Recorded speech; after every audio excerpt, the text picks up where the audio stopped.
You probably know how important it is for a business to have a very clear mission and vision statement. Once you have this in place and you actually follow it, things become a lot more easy. And the same thing applies to your personal life as well. Having a clear idea on what you actually want to do while you're here on this planet makes it very easy to pick a career decision and to do the stuff that you actually love doing. You probably have heard, if you love what you do, you never work a single minute in your life. And that's very, very true. In the German language, we also have the word job. But most people use job only for the thing that you really have to do to make money, to survive type of thing. The actual thing is called Beruf, which comes from the word Berufung, which means calling. So basically, the reason why you're here on this planet. I think the English word for this is vocation.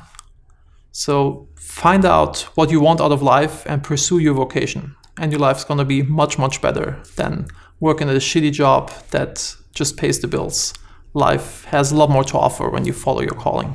Once you really dig in a little deeper and figure out what your calling is and what makes you happy, you most likely find that by helping other people or providing value to other people, this is the thing that makes people happy by default. This is just how we're built. They did some experiment where they gave students a $20 bill and 50% of the students were supposed to buy something for themselves and the other 50% were supposed to buy something for somebody else. And at the end of the day, they asked them how happy they were with their decision, and the ones that bought something for somebody else were much happier than the ones that bought something for themselves. So it's really deeply ingrained in us to help others, to serve others, and to be there for others. And also in terms of making money, I think that making money is always a side product of providing good value. So if you can figure out how to provide as much value as possible to as many people as possible, then you're going to be the richest guy around. So think about this, how you can apply this to the stuff that you really deeply care about. It may feel a little silly to sit down and write your personal mission statement. And it's also a really hard thing to do, because how do you really distill what you are about in just a few sentences? But it's so worth doing it, because while doing it, while you go through this hard process of figuring this out, you will get deep insights what you actually want. And once you write it down, you can actually stick to it and execute on it. This one of the biggest mistakes that we made at Max CDN was that we never really wrote down our mission and vision statement. It was in the founding team's heads, and also the first people we hired knew this. But as we grew and we hired more and more talented and strong people in key positions, we started to wander in 10 different directions, and this really stunted our growth. And we had to kind of detangle this and then write down our mission and vision and communicate it to everybody to get back on track. So it's really, really important that you figure out what you want, that you are aware of it, that you have it written down, and that you can follow it and use it in every big decision that you make, that you can always run it through this filter first.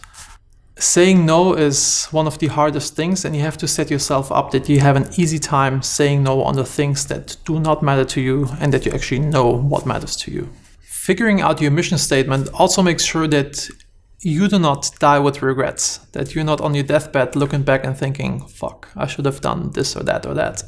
You take the time now to figure out what you actually want out of life.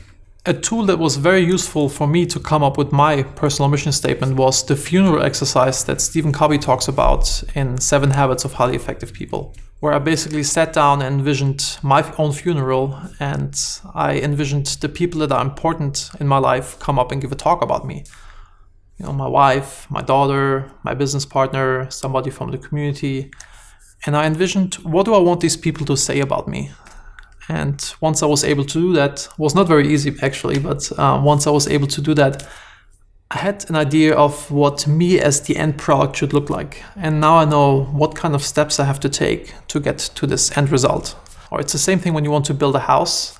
An architect has to draw it up and kind of figure out how the end product should look. And then you can start building. Once I completed the funeral exercise, I sat down with a piece of paper and a pen, and I drew 2 lines on it and had 3 columns. The first column was the things that I'm really good at. The second column, the things that I actually really enjoy doing.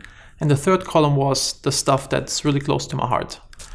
And then I wrote down a bunch of things in each column and figured out something that's in between the things that I'm good at, that I enjoy doing and that's close to my heart.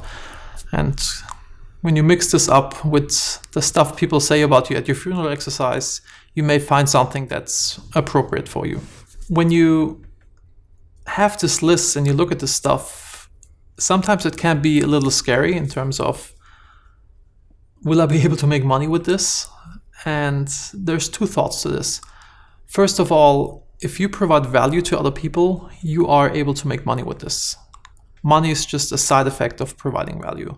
And second of all, you should do it like Tarzan does it. When he swings from tree to tree, holding onto a vine, he doesn't let go of the first vine until he grabs another one, so there's less likely of a chance that you fall down.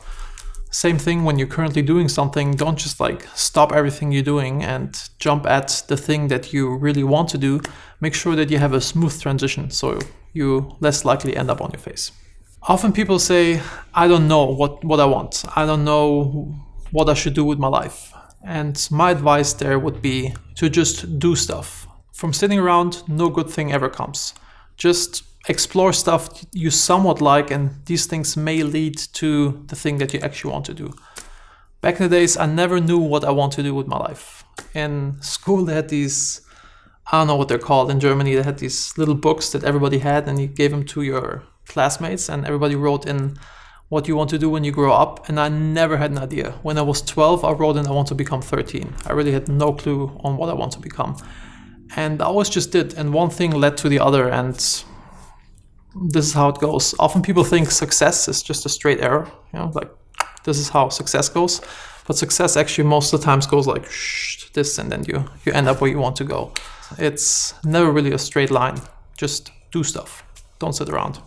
My personal mission statement is to be a change agent that is transforming the lives of organizations and individuals so they can consciously live the life that they desire. So once you have your personal mission statement crafted, print it out, review it on a regular basis, and use it as the North Star in your life so you can always stay on course.